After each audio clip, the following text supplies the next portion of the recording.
mipango yako itatimia pale tu ukikata mazoea.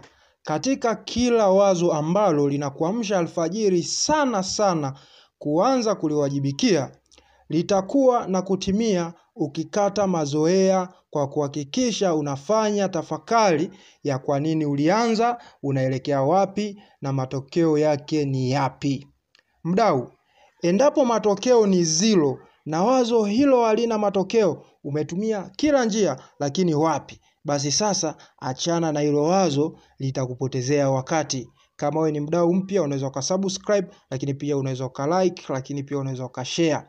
Jikite katika kujenga mawazo yanayokupa matokeo, hata kama ni kidogo, tofauti na yale mawazo ambayo hayakupi matokeo miaka nenda rudi.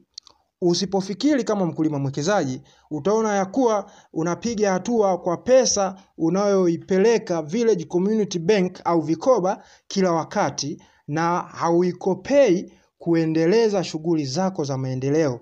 Wewe ukiwa tu unasubiri mzunguko wako ufike, upate kiasi chako cha fedha ulicholundika. Ushtuki kuwa unapishana na gari la mshahara. Fikiria kidogo. Ukiwa unachukua wazo hilo kwa kuanza kufanya biashara yako mwenyewe kwa mtaji wa shilingi 345, mathalan kima cha juu shilingi 3450, na kwa mtaji wa shilingi 800, mathalan kima cha juu shilingi 8000.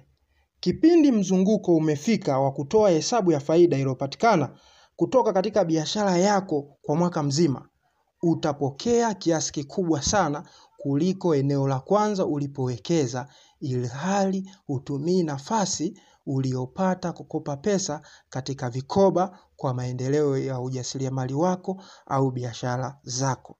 Mdau wa kilimo uwekezaji iko hivi,